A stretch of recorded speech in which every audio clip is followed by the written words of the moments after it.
merci de votre présence. C'est cette première, donc Laurent Fourmy, qui parle. Voilà. Donc, c'est une première en distanciel de la communauté agile. Donc, c'est sympa. Depuis 2 mois, on s'est habitué quand même à faire pas mal de visio. Donc, on a pris un certain rythme. Donc, on vous propose 2 interventions aujourd'hui sur des retours d'expérience et regarder un aspect interactif, donc avec les moyens en vigueur, donc lever la main et puis au fur et à mesure de l'exposé, l'intervenant pourra interagir avec vous en fonction des questions qui seront posées. Voilà, je te laisse la parole, Julien, pour démarrer. Merci Laurent. Donc communauté agilité, un petit retour d'expérience. Donc alors moi je m'appelle Julien Farjon. Je suis cofondateur d'API Dev PACA et aujourd'hui avec Panos, on va vous exposer deux retours d'expérience à cette communauté agilité, deux retours d'expérience que l'on a eu dans notre parcours. Alors oui, petite slide, tout seul on va plus vite, ensemble on va plus loin. Petit rappel, c'est important de voir les choses sous le prisme de la communauté. D'accord, on est en agile, on fonctionne en agile, forcément on est avec des groupes d'individus. Donc voilà, sous ce prisme-là, travaillons ensemble, collaborons ensemble pour aller plus loin et non pas aller plus vite. Donc, deux retours d'expérience. Le premier étant être agile et faire adopter un sujet à une équipe auto-organisée, donc une équipe agile. Et le second retour d'expérience de Panos, c'est comment faire du Scrum avec un petit budget. Alors, concernant mon sujet, être agile et faire adopter un sujet à une équipe auto-organisée. Donc, comment faire adopter un sujet à une équipe auto-organisée sans créer de la frustration?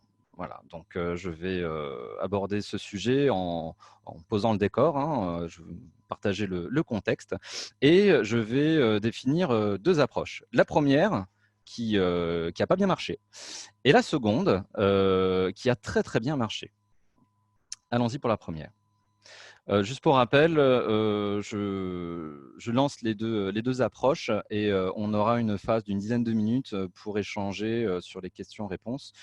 Concernant le deuxième sujet, avec Panos, on pourra faire de même avec un petit débat justement sur les différents éléments. Votre feedback, votre retour nous importe énormément. Donc, le contexte, c'était quoi? C'était, on devait faire des travaux d'animation communautaire pour une institution travaillant déjà en agile. Donc, une vieille institution française, déjà en agile depuis bien des années. Donc, on se dit, ça roule. 30 développeurs répartis en plusieurs équipes auto-organisées. Voilà, donc, l'objectif pour moi et les personnes qui étaient pas au pilotage, mais qui étaient un peu dans l'animation communautaire. Nos objectifs, c'était d'homogénéiser les pratiques de test et de développement. Donc, on avait des développeurs, plusieurs équipes de développement avec un certain nombre de technologies. Faire de la montée en compétences des individus, dynamiser, partager et valoriser les pratiques. Il faut savoir que dans ce lot d'équipiers, dans ces 30 développeurs, chaque équipe en fait a un certain nombre de personnes et chaque individu a la possibilité de partir d'une équipe pour aller vers une autre. L'idée, c'était d'homogénéiser les pratiques justement pour pas qu'il y ait trop de temps passé à réapprendre des choses, à réapprendre à travailler dans la nouvelle équipe dans laquelle on atterrit. Donc, on essaye d'homogénéiser les pratiques et pas forcément de créer des standards, mais au moins d'avoir une même façon de faire et pour différents sujets, que ce soit le développement logiciel ou la mise en place d'une stratégie de test. Alors, mon premier sujet, la première approche. Donc, le besoin, c'était nous souhaitons faire adopter un outil de test à l'ensemble des équipiers. Quelle a été la démarche? Donc, on a eu une démarche explicative en plénière, devant tout le monde. On a expliqué notre démarche. On souhaite améliorer la qualité de nos livrables. Comment? En mettant une stratégie de test en place à travers un outil. D'accord? Quel outil? Ça, au moment où on a initié la démarche, on ne le savait pas. Du coup, la deuxième étape a été de constituer un groupe de réflexion d'environ 5 personnes. Donc, un groupe de réflexion et d'action qui est allé réfléchir en petits groupes sous plusieurs itérations pour pouvoir essayer de… donc, c'est un ce sont des travaux transverses à l'ensemble de la production logicielle des 30 équipiers de l'institution. Et on a réfléchi justement sur ce sujet. Donc, itération dans l'étude, partage des technologies et recueil des arguments pour ou contre de la communauté de développeurs. Donc, en gros, on a focalisé notre étude sur trois outils et on a partagé ces 3 outils à l'ensemble des équipiers qui ont pu faire leur retour, voilà, un feedback sur tel ou tel outil. Le problème de ça, c'est que, eh bien, il y a une grande majorité de développeurs plutôt orientés JavaScript. Donc, il y a un langage de programmation plutôt orienté front, c'est-à-dire l'interaction entre l'homme et la machine. OK. Donc, sous ce prisme-là, avec ces compétences-là, ils avaient un choix qui était plutôt orienté outils de test, justement, de tout ce qui était interface graphique. OK. Du coup, le groupe de réflexion agrège tous les feedbacks et puis avec les arguments qu'on a pu extraire de tout ça, on a choisi une technologie. Voilà. On a partagé du coup la décision du groupe de réflexion, sachant que le groupe de réflexion était ouvert justement à tous les équipiers qui souhaitaient travailler justement sur ce sujet. Donc, partage de la décision du groupe de réflexion aux équipes. Et à ce moment-là, eh ben, on a commencé à sortir les rames pour expliquer que la décision a été prise en fonction des arguments de tous. C'est-à-dire qu'on avait une bonne majorité de personnes qui avaient choisi l'outil. Mais en fait, ce n'était pas un vote à la majorité. On ne leur a pas demandé quel outil vous voulez utiliser. C'était mais pourquoi ? Pourquoi tel outil plus qu'un autre? Et en fait, ça a été extrêmement mal pris par les équipiers. C'est-à-dire que ce n'est pas notre choix.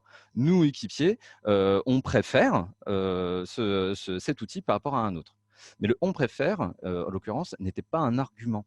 C'est-à-dire que dans notre groupe de réflexion, il y avait des testeurs professionnels.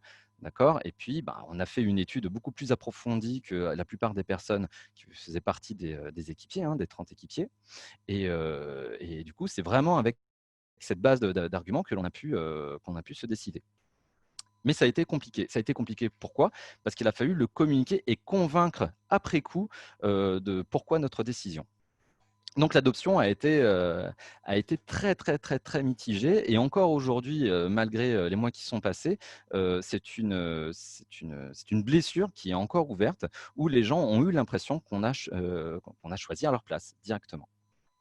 Bon, fort de cette expérience, un autre sujet arrive et là on s'est dit: «Hop, hop, hop, on va faire autrement». OK, donc deuxième sujet, deuxième approche. Nous souhaitons faire adopter un processus de veille technique à l'ensemble des équipiers.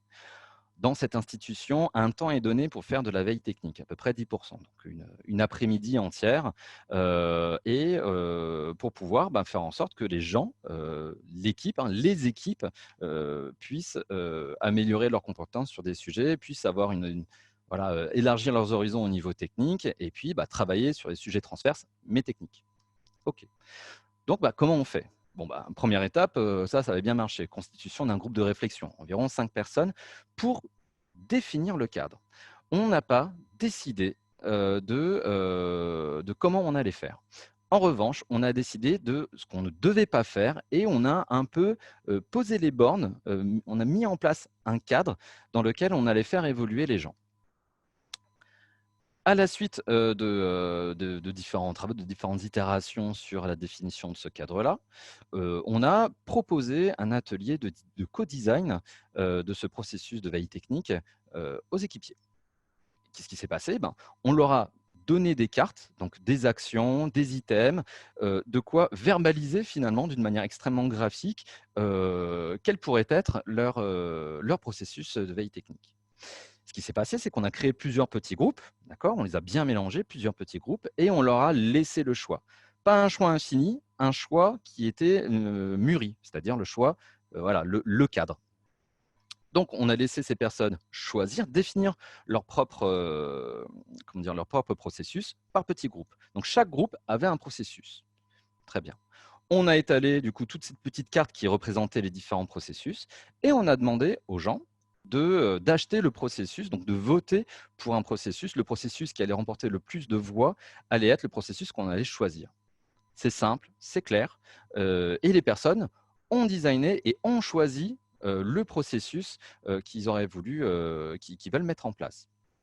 Nous, groupe de réflexion, ben, il ne nous restait plus qu'à faire la synthèse de tout ça et à communiquer sur le choix des équipiers. Donc ça, c'est le résultat avec notre petite carte, d'accord? Donc là, on voit des verbes, on voit qui, on voit quoi. On a les réponses sur qui fait quoi. Voilà. Après, bon, il faut inscrire ça dans une certaine temporalité, mais voilà, c'est l'idée. Ça a été un atelier extrêmement ludique, hein, parce que bon, on a joué avec des petites cartes, c'était sympa. Et puis, pour voter, on avait des petits billets des faux billets de 500 € qu'on a attribués à chacun. Et en fait, les gens ont acheté le processus qu'ils souhaitaient. Naturellement, d'une manière en fait très mécanique, on a pu dire le choix de la majorité, celui qui a remporté le plus de suffrages au final, a été ce processus-ci. Donc là, bon, c'est après traitement, on a pu communiquer avec une image qui était un peu plus lisible. Donc évidemment, il faut communiquer là-dessus, hein, il faut expliquer le pourquoi du comment parce que l'image seule ne suffit pas. Alors, quels ont été les bénéfices de la seconde approche? Eh bien, en fait, juste pour rappel, Agile Scrum pose un cadre. Ici, on borne les champs des possibles et on laisse le choix du détail et de l'approbation aux utilisateurs. Donc, en fait, on s'est vraiment concentré sur notre approche dans le métier de la réalisation de projets logiciels. On fonctionne toujours même en Scrum dans ces équipes. Que fait Scrum? Eh ben, on a un cadre où finalement on laisse le choix à l'équipe de prendre ses propres décisions, mais pas n'importe lesquelles. C'est-à-dire que le détail, ça va être au choix de l'utilisateur, ça va être de sa responsabilité de choisir le bon processus. Donc, ce que l'on a fait, c'est uniquement définir le cadre, bien l'expliquer et le proposer. Donc, du coup, les équipes n'ont pas eu le sentiment qu'on leur impose une chose. Ça, c'est bien. Il y a eu une adoption massive parce que leur choix, leur manière de faire, ok. Et on a eu moins la nécessité de communiquer en plénière, genre sortir les rames, d'accord, et dire et expliquer le pourquoi du comment. Parce que nous étions tous ensemble, et puis on a communiqué une fois et ils ont très bien compris à travers le jeu, à travers du coup l'atelier, de quoi il s'agissait. Si au moment où on aurait fait l'atelier, ils n'auraient pas compris, et ben là, un échange, un débat aurait pu se créer directement. Et puis, on a profité également de l'intelligence collective pour que les gens puissent s'auto-éduquer, s'auto-acculturer sur le sujet. Et donc, du coup, l'objectif a été réalisé d'une manière extrêmement efficace parce qu'on a reporté le détail au verbal, à la communication verbale et surtout aux équipiers qui, dans un temps extrêmement court, hein, c'est un atelier de 2 heures, dans un temps extrêmement court, ont pris une décision, ont récupéré les informations, ont pris une décision et ont mis en place finalement un processus de veille technique. Évidemment, ça ne s'est pas fait tout seul. Alors, qu'est-ce que cela a nécessité? Eh bien, ça a nécessité d'avoir une boîte à outils. Parce que si on n'a qu'un marteau, alors on a tendance à voir un peu tous les problèmes que comme des clous. Donc là, en fait, la mise en place de cet atelier nous a demandé un certain nombre de techniques et de compétences. Déjà de la bienveillance, d'accord? Parce qu'il y avait un historique assez lourd, hein, genre, ah bah tiens, ils vont encore nous imposer quelque chose. Non. Non, non, voilà, on nous juge, mais on prend garde quand même à bien communiquer et à accompagner les personnes. De la facilitation graphique, parce que c'est quand même beaucoup plus simple d'expliquer les choses d'une manière graphique. Hein, le dessin, ça a été quand même le premier moyen de communiquer, hein, plus que les mots. Hein. On a d'abord inventé le dessin, on a d'abord dessiné, et ensuite on a commencé à parler. Des principes de design thinking, se recentrer sur les principes Agile Scrum. Quand il y a un problème, on se base sur nos fondamentaux, les 4 valeurs, les 12 principes et les 3 piliers de l'agilité qui sont la transparence, l'inspection et l'adaptation. D'accord. Et puis du présentiel et un contexte ludique, parce qu'en distanciel, c'est beaucoup plus compliqué. Là, on a l'opportunité de converser face à face d'une manière verbale et du coup, on utilise le moyen de communiquer le plus efficace qui existe.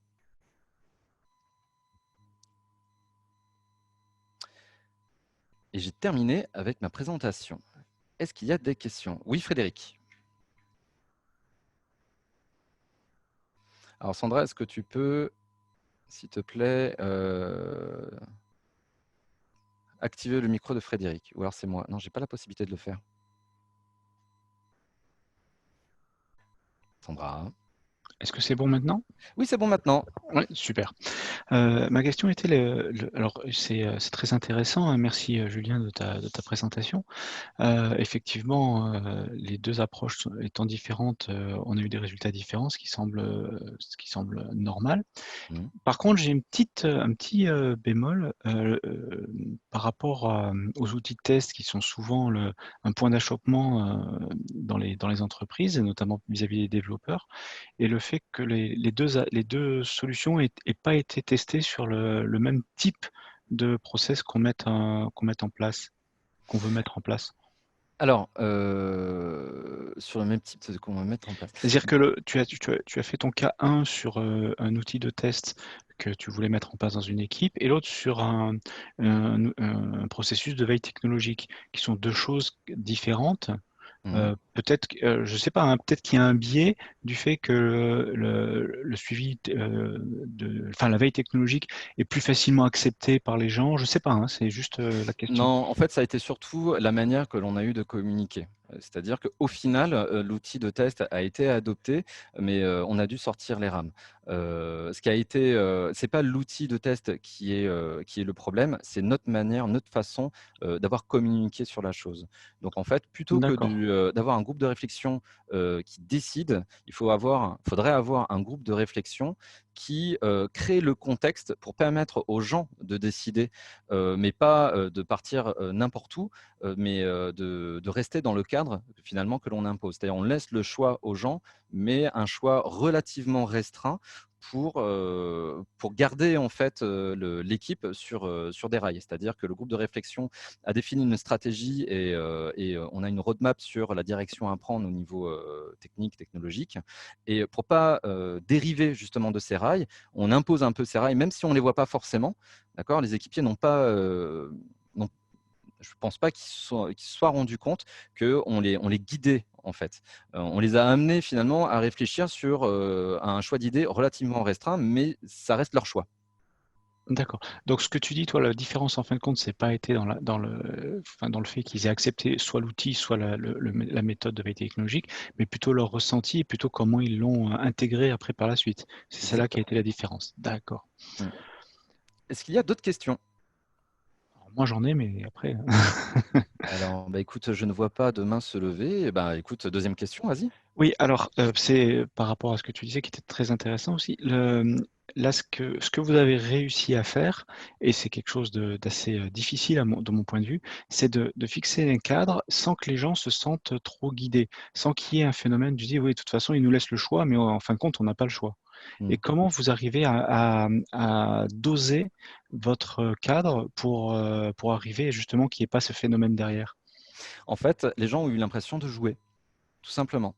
C'est-à-dire qu'on les a mis dans un contexte, hyper ludique, où il y avait des petites cartes, donc ils avaient chacun leur petite carte. Ça a été un peu Mmh. le bazar au début, donc en fait, il y a eu une phase et ça, c'est, ça fait partie des principes de design thinking, il y a une phase, d'idéation, d'accord? Donc on a divergé, on a eu beaucoup, beaucoup d'idées et ensuite, il y a eu un travail, d'animation justement, où on a essayé d'accompagner les gens parce que, sur le moment, ils n'avaient pas forcément trop d'idées, pour converger justement par petits groupes, donc pas avec tout le monde. Ça a été important finalement de sectionner, de morceler l'ensemble de ces 30 personnes en petits groupes de réflexion pour avoir quelque chose de concret à la fin. Donc, essayer de faire converger dans une première étape et la dernière étape étant que l'ensemble converge vers une solution. Mais en ayant quelque chose quelque chose de simple, un modèle, d'accord. On a modélisé finalement le processus avec des petites cartes.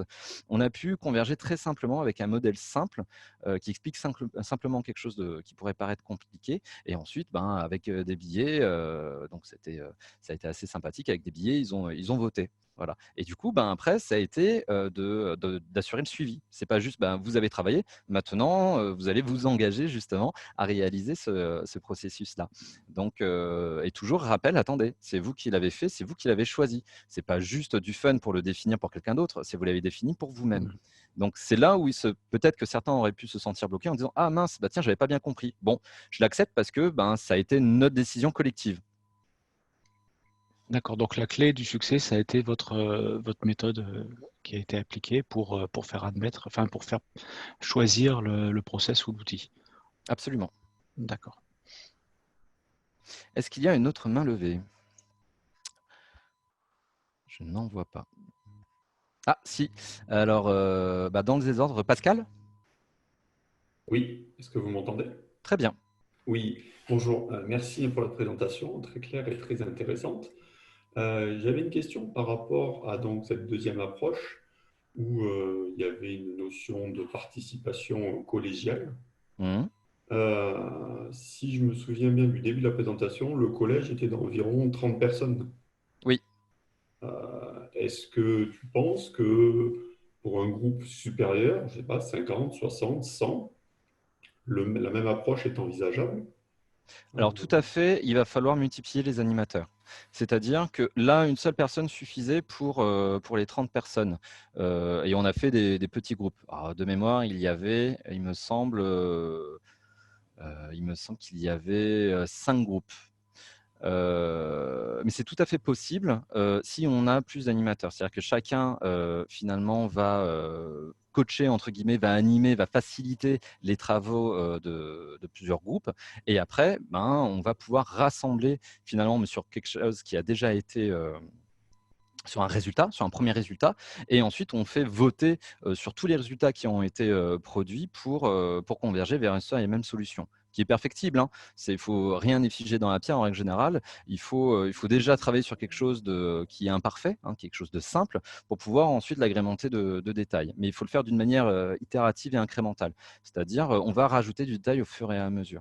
Donc déjà là, l'idée c'est d'avoir un premier résultat. Et ce que l'on a fait, nous, dans ce groupe, c'est qu'on a bien communiqué sur le fait que c'est peut-être pas parfait, c'est quelque chose à essayer, et si ça marche pas, on remettra de la réflexion dans le groupe pour améliorer les choses. Mais au moins, déjà, on aura une première base sur laquelle on va pouvoir récupérer, à l'utilisation, hein, on va pouvoir récupérer du feedback pour pouvoir s'adapter par la suite. Mais oui, c'est scalable. Si c'est la question, oui, tout à fait, c'est scalable. Mais faut avoir plusieurs animateurs et qui ait un plan. Mine de rien, voilà, il faut qu'on puisse timeboxer, c'est-à-dire définir un temps pour chaque phase de l'atelier et rassembler par la suite et trouver les outils qui vont nous permettre de voter simplement. Là, les petits billets, c'était sympa parce que tout le monde était debout et on pouvait poser les billets sur la table. Bon, la table, on avait de grandes tables, c'était notre chance, mais on peut imaginer très bien un énorme tableau avec des post-it et puis des gommettes pour pouvoir voter. L'idée, c'est de converger vers quelque chose. Alors, il y avait Nicolas qui avait une question. Oui, bonjour. Justement, l'enchaînement est bien. Tu parlais de plan et de préparation. Sur les deux approches, il y en avait une qui, au final, a été beaucoup plus lourde, beaucoup plus compliquée à organiser, que ce soit avant l'atelier, après l'atelier, etc.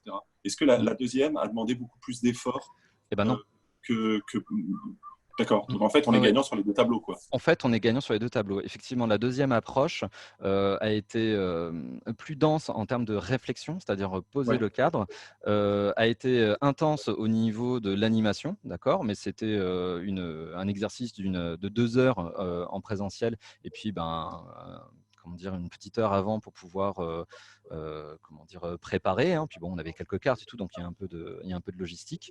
Mais en tout cas, on n'a pas passé notre temps à réfléchir à comment on allait présenter les choses avant, pendant et surtout après, comme dans la première approche, où on a vraiment sorti les rames. Et là, on a même dû faire du phoning, hein, du 1 pour 1, en essayant d'expliquer de manière individuelle à certaines personnes, les plus récalcitrantes, qui s'étaient vraiment braquées.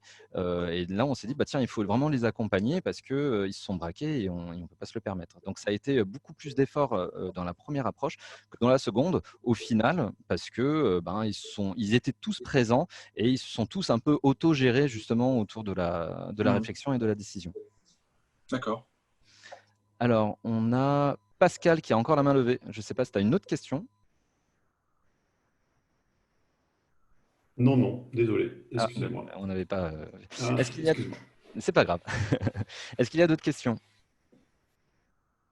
Eh bien non, pas d'autres questions. Du coup, donc ça, on pourra le faire à la fin si on a un petit peu de temps. Écoutez, je vous remercie. Je reprendrai peut-être la main à la fin pour expliquer ce qu'on fait chez APIDEF PACA, mais je vais laisser la main du coup à Panos. Merci Julien. Avec plaisir.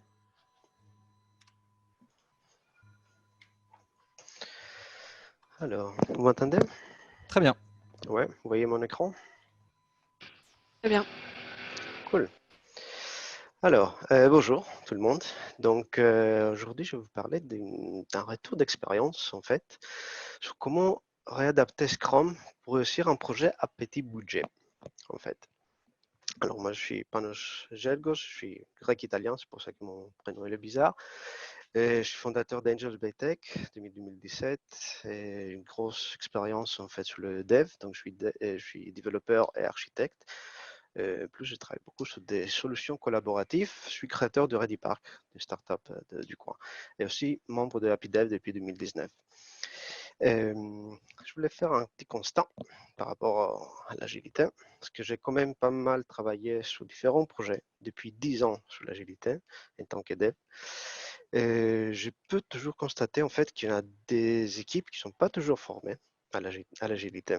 La direction en fait il comprend pas en fait les valeurs, donc il les partage pas, il veut pas finalement les accepter. Et aussi un autre point, le Scrum Master et un PO qu'il faut qu'il soit là à temps complet, ça peut coûter vraiment.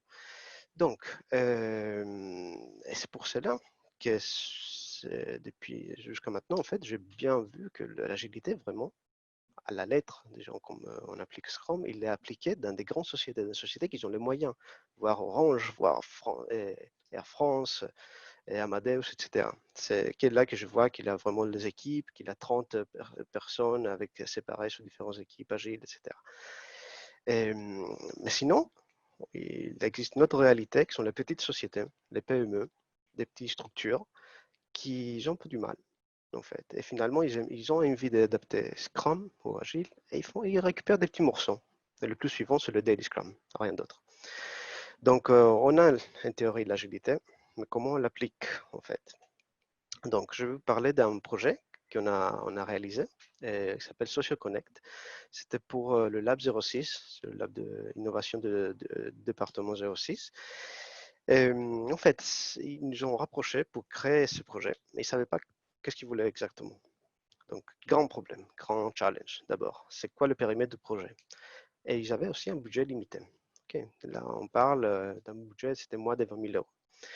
Donc, et une disponibilité limitée par les acteurs parce qu'ils sont aussi des fonctionnaires et doivent travailler sur d'autres postes. Mais il avait pour cette équipe de Lab 06 une équipe vraiment impliquée et très, très motivée. En fait, ils avaient fait un espèce de concours interne et ils avaient gagné ce projet-là en fait, pour pouvoir le développer. Et une approche assez agile. Il avait en fait l'animatrice du Lab 06 qui a été vraiment hyper agile. Il avait déjà fait des formations. Donc, qu'est-ce qu'on a fait? On devait commencer. Donc, pareil, comme il a dit Julien, on a fait aussi des ateliers de design thinking, en fait, donc pour faire le design sprint finalement. Et nous, on a participé en fait à cet atelier activement avec un regard vraiment technique, comprendre vraiment le projet et voir un peu les utilisateurs. De ces ateliers, ils ont invité beaucoup de gens. Hein. Il y avait 15 personnes et ils avaient été séparés en groupes. Et il avait des gens vraiment qui étaient des représentatifs des utilisateurs finaux. En fait, le département, il a regroupé des gens de Pôle emploi, de la CAF, etc. Ce sont des travailleurs sociaux là que vous voyez, que j'ai grisé leur tête, mais qui, en fait, ils sont censés utiliser SocioConnect. Donc, avec celui-là, on a pu faire des jeux, faire des itérations afin de converger et arriver à voir ce que vraiment ils ont vraiment besoin. C'est très important et suivant, ça prend beaucoup de temps, en fait, par des PO ou par des gens du fonctionnel qui doivent définir le périmètre, comprendre s'il faut le faire ou pas, etc. etc. Là, c'était finalement, le périmètre, il a été défini par les utilisateurs finaux. Du coup, on a aussi prototypé. Donc, à la fin, il avait aussi un prototype avec XD, je crois, avec la web app finalement qu'il devait faire. Donc, je connais une web app finalement qui joue pour collaborer entre les gens de socio-médical. Et donc, on a une équipe assez petite, c'est bizarre. Donc, un développeur back-end, c'était moi, un développeur front-end. Plus, en fait, il avait 2 product owners côté client et une facilitatrice. Le problème, c'est les 2 product owners, en fait, ils avaient une disponibilité à 1 jour par semaine, en fait. Donc, normalement, dans un Scrum, comme on l'apprend, le product owner doit être toujours disponible en fait pour l'équipe ou pour un Scrum Master au moins. Mais là, c'était pas. Donc, il fallait en fait voir comment on va s'organiser. Donc, on avait un rôle d'accompagnement actif. Donc, on a vraiment aidé à la définition du MVP. En fait, ça, c'est le regard un peu du dev pour voir, attention, il ne faut pas faire ça, il faut peut-être ça, c'est moins cher, du coup, il faut prioriser ça. Donc, on a suivi tout le temps sur la priorisation en fait, des fonctionnalités. Et donc, le chômage, je prenais une semaine, en fait, 1 heure par semaine pour les aider, et aussi lors du poker planning. Et voilà, pour suivre aussi la définition du périmètre. Donc là, on a eu un peu simplifié Scrum. Donc, comment s'organiser? Donc, on avait des sprints de 2 semaines de dev avec 2 semaines de pause, carrément. Donc, on a commencé par une formation de l'équipe, donc le DPE finalement, avec une demi-journée au début du projet pour les apprendre qu'est-ce que c'est Scrum et comment aussi on crée des user stories. Donc, ça aussi, on avait un petit atelier, comment on crée des user stories que nous, on comprend, un développeur. Comment le faire en fait? Le but, c'était de perdre le moins possible de temps parce qu'il n'y avait pas le temps, et le temps, c'est l'argent, etc. Le budget, on ne pouvait pas le cramer. Donc, aussi, on avait fait un calendrier bien défini, en fait, de toute la planification des sprints, exactement les dates de chaque revue de sprint, la démo, des rétrospectives. Donc, on a gardé, finalement, aussi toutes les cérémonies de base de l'agilité. Donc, on a eu adapter ce Scrum. Donc, une adaptation, pas de Scrum Master. Disponibilité du coup de PO, c'était limité. Donc, le lead tech, donc c'était moi, plutôt une casquette un peu de Scrum Master, Scrum Coach, assistant PO. Voilà. Et aussi des sprints adaptés à la disponibilité du coup des product owners. Donc, le Daily Scrum, on faisait le Daily Scrum chaque jour. On était par contre en remote. On ne pouvait pas être là, vu que les PO n'étaient pas là. Donc, on a opté de faire un remote, travailler à distance. Donc, le Daily Scrum, c'était fait par les devs, mais écrit sur Slack. Et du coup, bien visible par le PO. Les cérémonies, du coup, la démo, le poker planning, les rétrospectives, c'était bien timeboxé sur une demi-journée. Et aussi, très important, les outils qu'ils allaient bien. En fait, il fallait des bons outils pour aller rapidement et comprendre ce qu'ils ont fait. Donc, bien sûr, on avait des Trello. C'était facile pour eux pour l'utiliser. Ce sont des gens qui n'ont jamais travaillé avec Scrum. Ils ont réussi à définir des sprints. On a eu des petits outils pour savoir en fait qu'est-ce qui se passe, comment ça se passe le burn down chart. On a fait 3 sprints. 1, 2 et 3. C'était bizarre le troisième. Et donc ça, c'est un peu la quantité de points qu'on a pu créer. Et vous voyez bien les 2 semaines de pause en fait qu'on avait entre-temps. Et bien sûr Slack, très bien Slack, ils étaient vraiment très contents pour voir tout ce qui se passe. Donc, la conclusion de ce projet, c'est un projet finalisé sur 100 jours, un projet à mini budget, un client satisfait et un produit en production. Mais, comme on a dit aussi dans les titres, il y a des conditions. Une équipe en fait, des devs qui se connaissent. Donc moi, avec mon collègue Tristan, on connaissait notre vélocité. On a l'habitude de travailler ensemble. Donc je savais en fait ce que je pourrais produire. Donc une vélocité connue à l'avance. Donc ça veut dire que j'ai bien planifié même le premier sprint, de savoir ce que je peux faire. Et donc, aussi une connaissance et expérience très importante de l'agilité par les devs. En fait, nous sommes des développeurs agiles. Donc on connaît bien. Et bien sûr, du coup, ça a trop aidé, c'est la vision claire par les clients, par les PO, de l'avancement. C'est très, très, très intéressant. On a eu de très bons retours sur ça. Ils savaient ce qui se passe, donc c'était parfait pour eux. Ils pouvaient planifier. Et ils étaient vraiment très, très impliqués, même s'ils n'avaient pas le temps. Mais le temps qu'ils avaient, ils étaient vraiment très impliqués. Et le poker planning, ils ont joué le jeu. Ils essayaient de nous influencer pour donner moi des points sur le poker planning, etc. C'est très intéressant. Et les rétrospectives, qu'on les a gardées, même si on a fait 3 sprints. Donc, les plus, en fait, pour arriver à un résultat comme ça. Donc, le client, le product owner, en fait, pendant ces 2 semaines qu'ils avaient une pause, ils avaient le temps déjà de créer leur backlog et aussi de organiser des sessions de test avec des utilisateurs finaux. Donc, à la fin de chaque sprint, comme Agile le définit, on a un livrable, ils le testaient. Et en fait, ils intégraient déjà les retours. Depuis le deuxième sprint, on savait en fait les nouvelles fonctionnalités qu'il fallait faire, comment il fallait l'adapter. Et aussi une confiance réciproque parmi tous les membres du projet. Ça, c'était très, très, très, très important. Voilà, ça, c'était un petit retour d'expérience vraiment très simple, dans lequel, en fait, un projet qui a bien fonctionné, ça n'a pas coûté cher, mais dans une réalité, dans une petite boîte. C'est possible aujourd'hui que vous voyez comme Julien travaille dans des grandes sociétés qui a 30 personnes qui font du Scrum, mais nous, non. Nous, on ne peut pas en fait se permettre de faire de l'agilité avec des équipes qui ont des Scrum Master, PO, etc. Mais c'est possible adapter Scrum si on connaît vraiment un peu l'agilité. Donc voilà, je voulais aussi dans cette commission ouvrir un peu le débat sur cette façon-là pour voir si on pourrait peut-être un jour arriver à avoir un cadre qui définisse en fait un Scrum, un mini Scrum finalement encore plus agile. Bon, merci. Alors, est-ce qu'il y a des questions?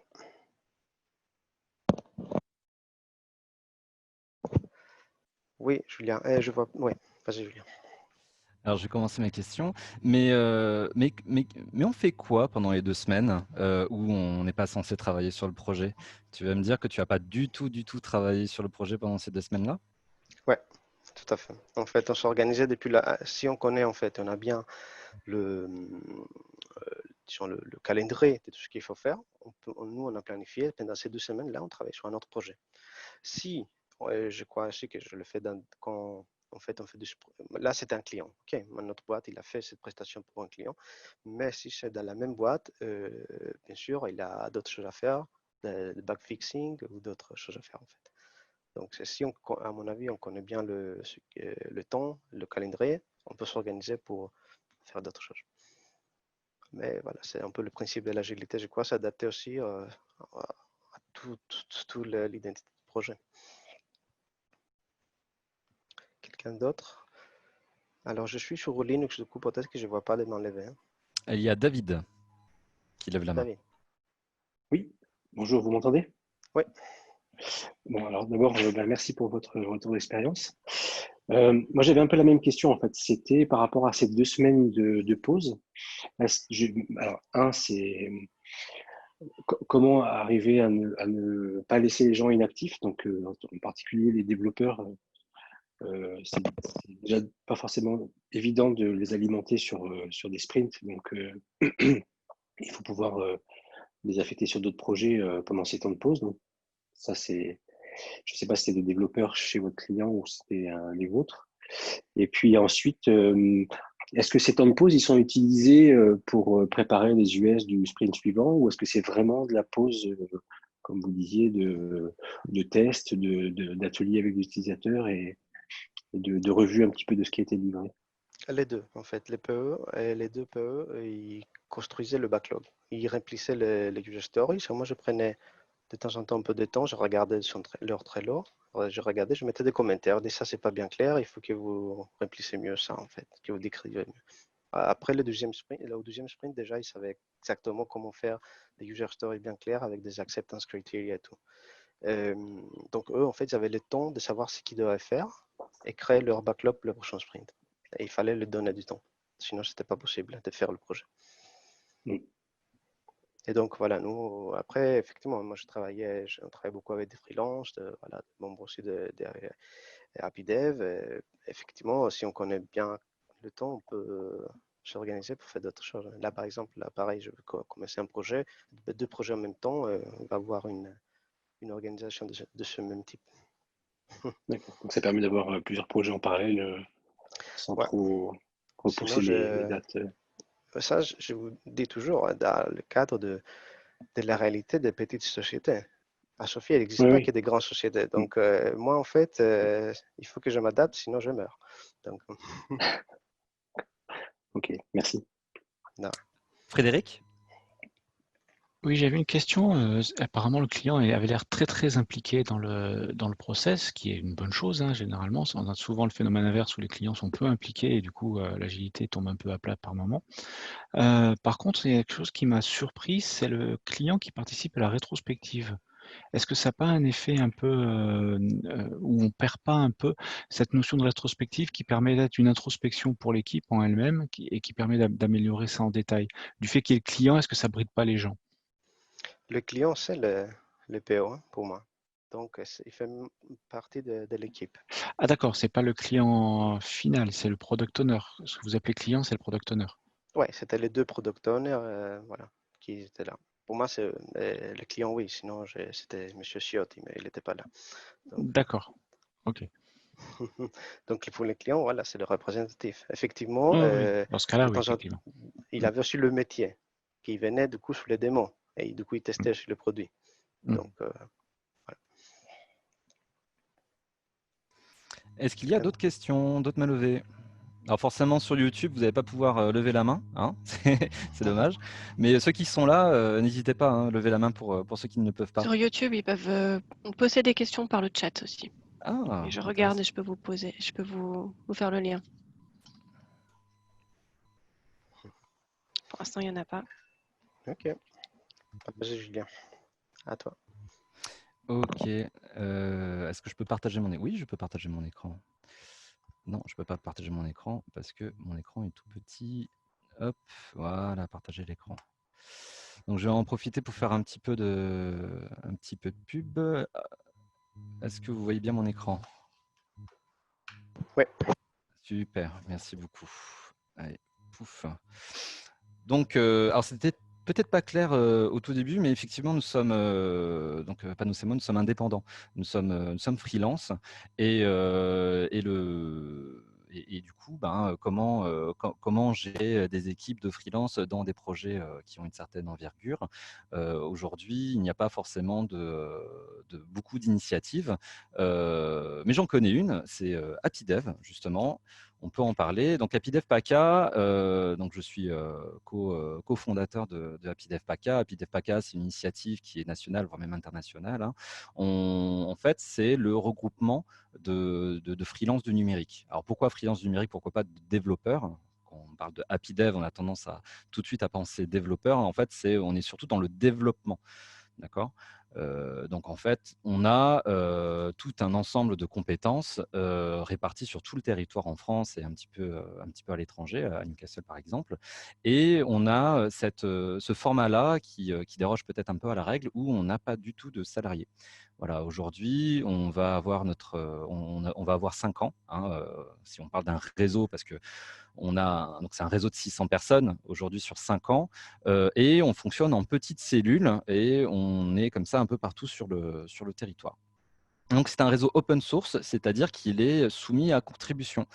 Pas de salariat. Par contre, toutes les personnes qui sont membres de ce réseau peuvent diriger le réseau en créant comment dire, des petites communautés, des petits groupes de réflexion et en amenant le réseau dans telle ou telle direction. Avec une gouvernance horizontale, hein, soumise au vote. Hein, on a eu plusieurs fois l'opportunité de demander à l'ensemble des membres du réseau de voter pour telle ou telle décision avec des outils. D'accord. Donc, on a une base commune d'outils pour pouvoir justement converser et on essaye de se voir assez fréquemment pour échanger et tisser ce lien social qui est nécessaire à la collaboration, basé sur l'intelligence collective avec des valeurs communes.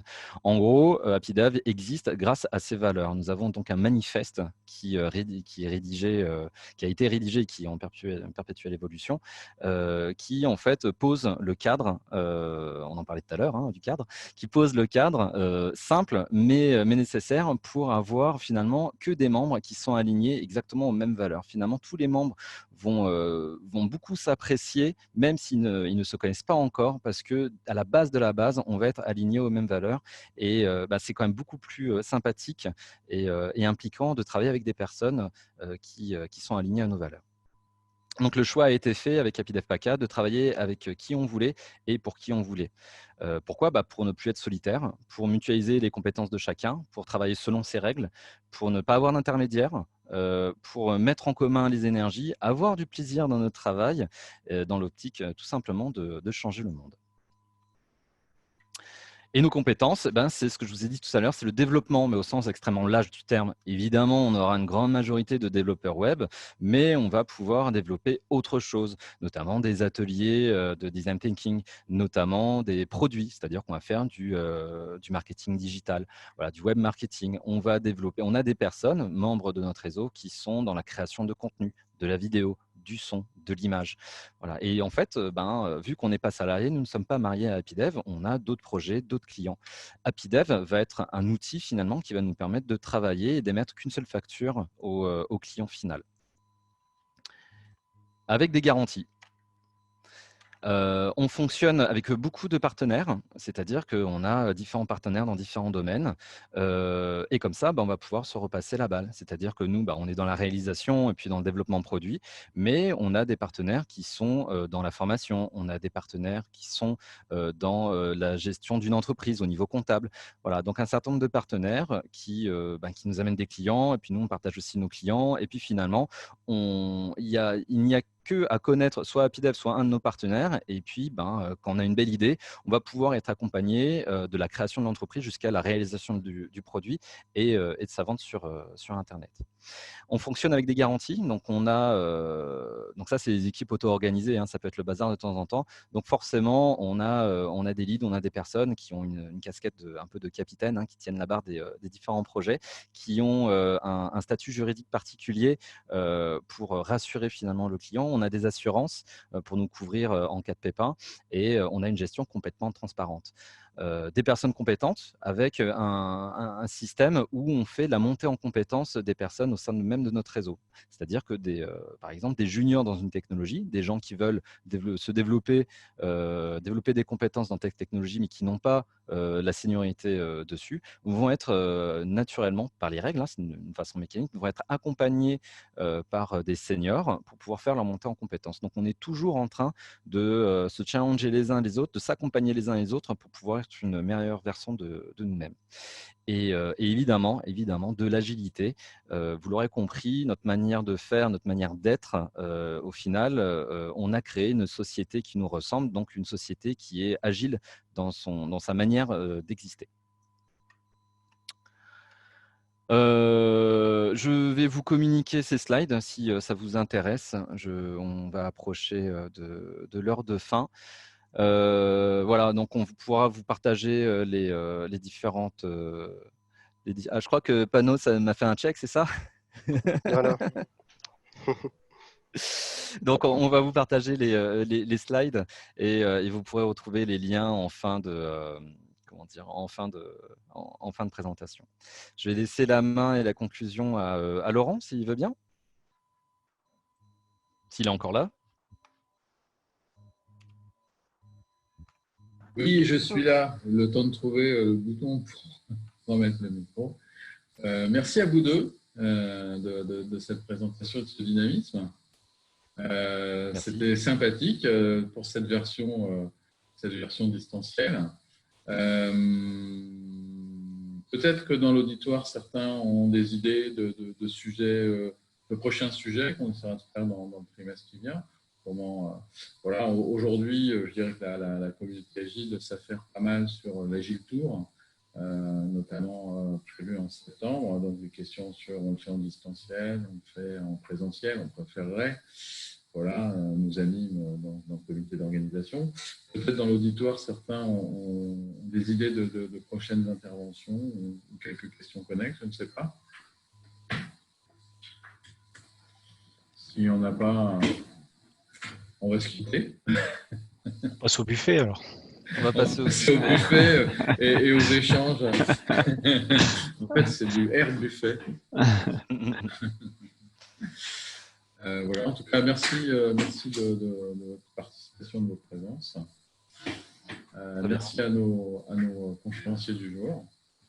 Merci à toi Laurent, merci Sandra, merci Frédéric, Télécom Valais, merci New York, merci Paris. Je ne sais pas d'où vous nous regardez sur YouTube, mais on vous remercie aussi d'avoir été là, présent. Et puis merci aux personnes qui ont posé des questions et qui s'intéressent à l'agilité. Comme l'a dit Laurent, n'hésitez pas à nous rejoindre. Donc il me semble que c'est le 18 septembre sur Sophia Antipolis, alors sous un format en présentiel ou un format en distanciel, suivant les recommandations d'usage du jour. Hein. Mais venez nous rencontrer à l'Agile Tour Sophia Antipolis, hein, donc des conférenciers et surtout si vous avez des sujets à partager, attention, hein, la date de fin approche hein, pour proposer votre participation. Oui, le 31 mai. Le 31 mai. Donc n'hésitez pas hein, à aller sur le site de Agile Tour ou sur le site de Télécom Valais pour retrouver les liens et faire vos propositions, voire vous inscrire directement pour la session du 18 septembre. En tout cas, merci à tout le monde. Et puis, bon appétit et bon buffet. Merci à vous.